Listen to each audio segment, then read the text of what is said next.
अस्सलाम वालेकुम।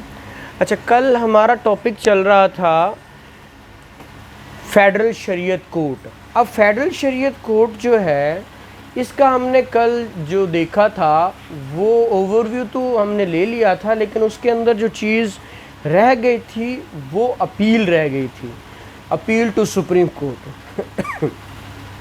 हमने कल जो देखा अगेन कि हमने फेडरल शरीयत कोर्ट में, एक तो फेडरल शरीयत कोर्ट क्या होता है, कितने जजेस होते हैं, टेन्योर जजेस का कितना होता है, कौन अपॉइंट करता है, रिज़ाइन कौन कर सकता है, किसके सामने कर सकता है। जो हमने ये सारी बातें देखने के बाद हमने पावर्स और जुरिसडिक्शन देखी, फिर हमने रिविजनल पावर देखी कि रिवीजन कैसे हो सकती है, ये अगर कोई नीचे हदूद लॉज के तहत होता है तो कल सारा देख लिया था। फिर पावर्स एंड प्रोसीजर देखा था। पावर एंड प्रोसीजर में हमने देखा कि वही जो 1908 वाली सारी जो आपका सीपीसी है वो सारी पावर्स वही यूज़ करेगा जो यहाँ पे होता है, लाइक फेडरल शरीयत कोर्ट भी वही पावर्स इस्तेमाल करेगा। अब बात आती है इसी के अंदर, फिर हमने कंटेम्प्ट भी देखा था कि कंटेम्प्ट पिटीशन भी हो सकती है। ये सारी बातें हमने कल देख ली थी। आज जो हमारा टॉपिक है वो है अपील टू सुप्रीम कोर्ट। अगर फेडरल शरीयत कोर्ट कोई फैसला करती है तो वो फैसला जो है वो फेडरल शरीयत कोर्ट का सुप्रीम कोर्ट में चैलेंज हो सकता है।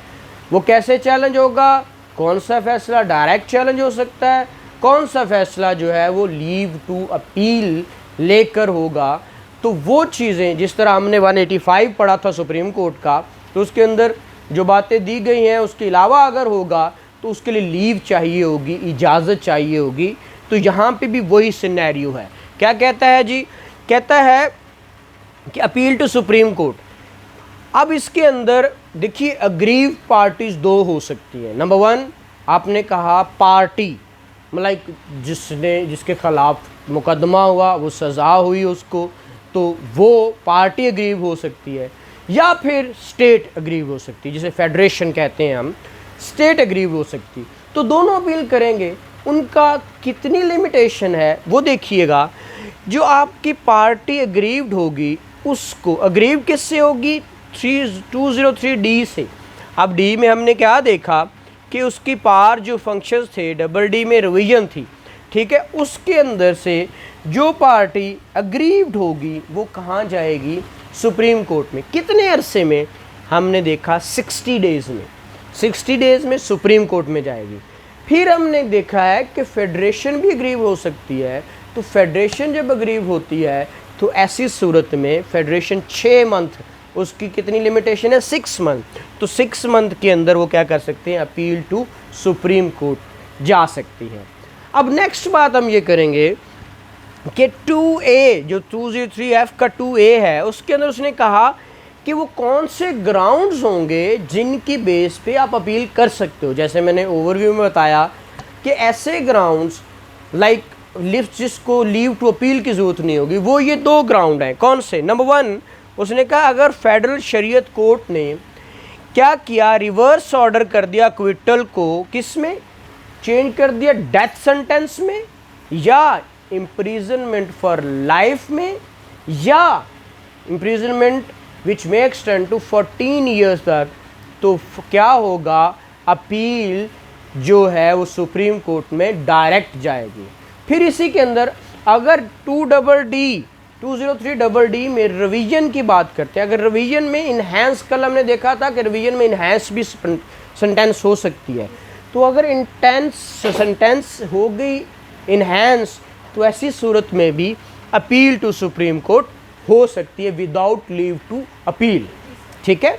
अब देखिए सेकंड ग्राउंड, उसने कहा अगर फेडरल शरीयत कोर्ट ने फैसला किया और उसके अंदर उसने कहा कि punishment in contempt of court में पनिशमेंट दे दी।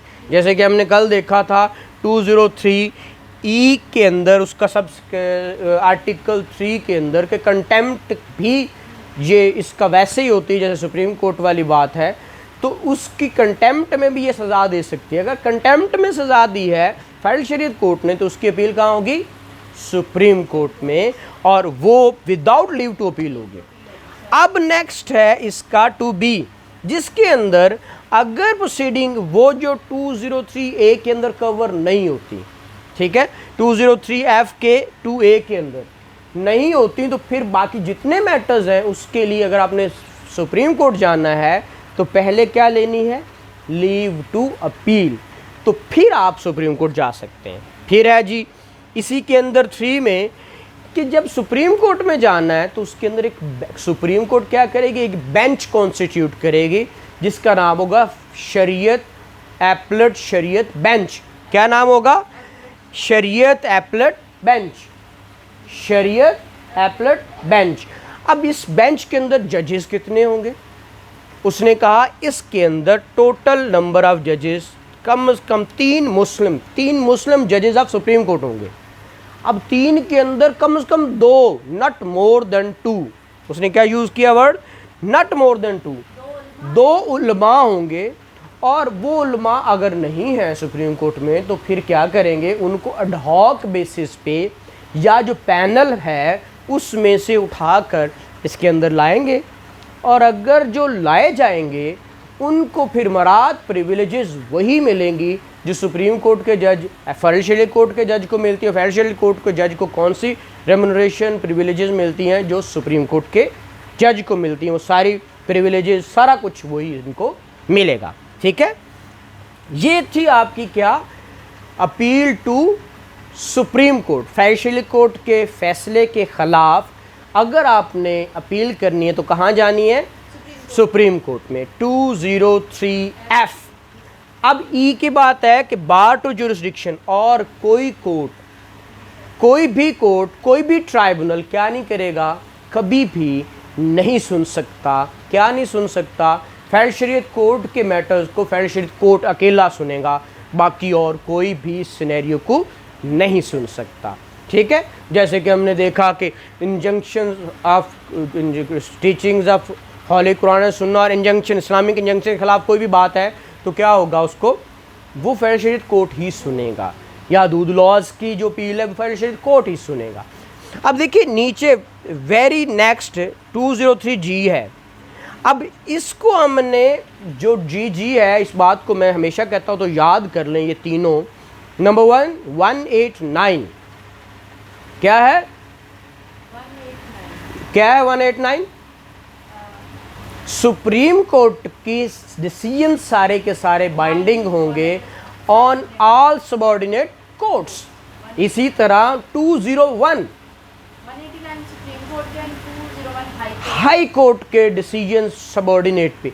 इसी तरह फेडरल शरीयत कोर्ट के डिसीजंस भी जो उसने 203D में या 203F में दिए हैं वो सारे बाइंडिंग होंगे जो उसके नीचे कोर्ट्स होंगी उन सारों के ऊपर। ठीक है, अच्छा सर, ये जो फेडरल शरीयत कोर्ट है मतलब डिफरेंट कोर्ट मतलब उन्होंने एस्टैब्लिश किया है जी 1980 में। हाँ जी सर, तो इसके सबऑर्डिनेट कौन से कोर्ट्स होंगे? हाई कोर्ट भी इसकी सबऑर्डिनेट है। ठीक है, अच्छा, यानी कि जो इसका डिसीजन है यानी वो specific binding on High Court and all other court subordinate to the High Court. हाँ जी, मतलब ये देखिए इसके ऊपर तो सुप्रीम कोर्ट है, हाँ जी सर, इसके नीचे हाई कोर्ट है, और हाई कोर्ट के नीचे सारी अदालतें बाकी हैं। लेकिन सर इसका तो फिर डिसीजन सुप्रीम कोर्ट पे भी बाइंडिंग होगा। नॉट एट ऑल, तो जो बाइंडिंग होता तो फिर अपील क्यों उसके पास जाती। लेकिन सर अदरवाइज अगर किसी को कोई एग्रीड नहीं है, गरीब नहीं है तो फिर तो कहते हैं ना जो मियाँ बीवी राजी तो की करेगा काजी। मतलब तो कोई भी रिलेटिंग टू इस्लामिक वैल्यूज या अदरवाइज हाँ। कोई मैटर है सॉल्व हो गया तो फिर तो कोई भी वो नहीं रहा ना, तो बाइंडिंग वाले प्रोविजंस ये दे देते हैं, इसको खत्म कर देते हैं। तो देखिए वो तो लॉ है ना, वो तो फेडरेशन को ही करते हैं हमेशा, ये रेफर उनको करते हैं कि इसको निकाल दो, इसको डाल दो, इफेक्ट कब से होगा कब से नहीं, सारी बातें तो करते हैं। ठीक है सर। अब नेक्स्ट है एज। अब एज वो है कि ये जो 1980 है उसके अंदर आप जो है वो देखिएगा कि उसमें ये कोर्ट्स बनी थी, उससे पहले जितनी प्रोसीडिंग चल रही होती हैं वो सारी क्या होती हैं, वो सारी की सारी बाइंडिंग होती हैं किन पे। अब जिसके बनने के बाद फ़ौरन से वो सारी की सारी क्या की जाएंगी, made over to the federal Shariat court. ठीक हो गया। नेक्स्ट देखिए, ये मैं आपको पढ़ के भी सुनाता हूँ 203H क्या कहता है। कहता है subject to clause 2 nothing in this chapter shall be deemed to require any proceedings pending in any court or tribunal immediately before the commencement of this chapter. फिर ये चैप्टर जो इन्होंने डाला, मैंने कहा कल भी कहा कि ये 1980 में are initiated after such commencement to be adjourned or stayed by reason only of a petition having been made to the court for the decision as to whether or not a law or provision of law relevant to the decision of the point in issue in which in such proceeding is repugnant to the injunctions of Islam, and all such proceedings shall continue and the point in issue therein shall be decided in accordance with the law for the timing in force।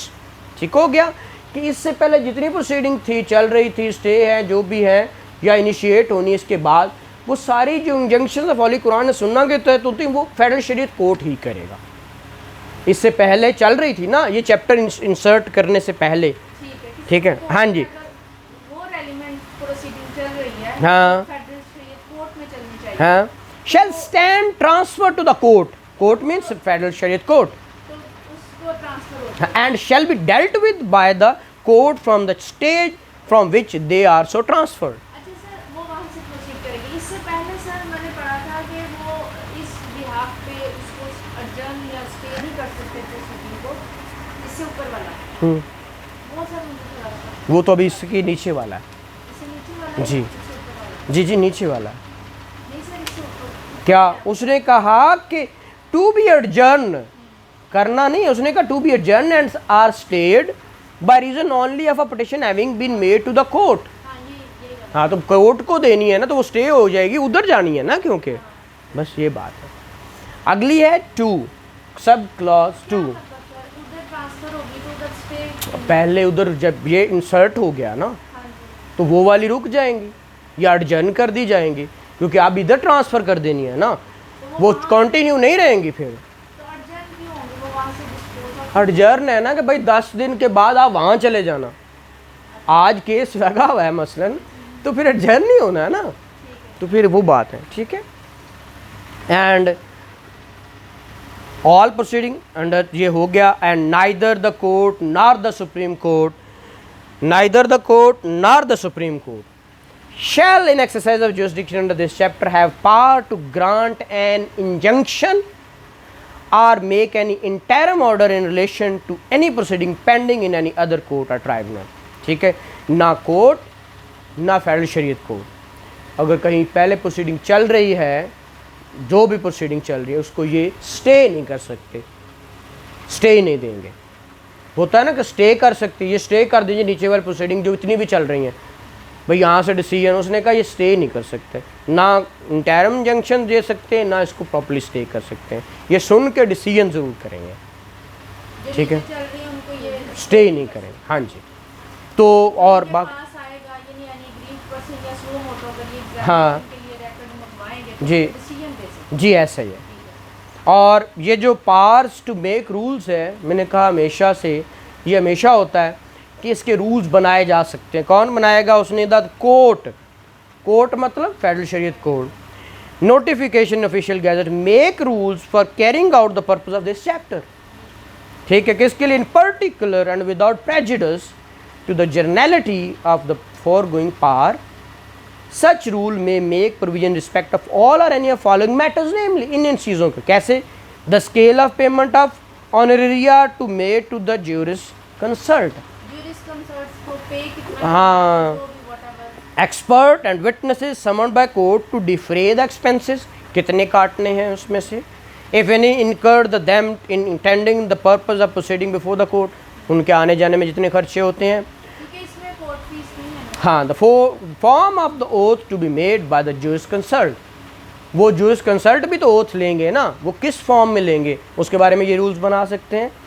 And witness और expert जितने आते हैं वो किस तरह oath लेंगे, वो भी क्या क्या information हाँ वो रूल्स ये बना सकते हैं। The powers and functions of court by being exercised or performed by bench consisting of one or more members constituted by the chairman।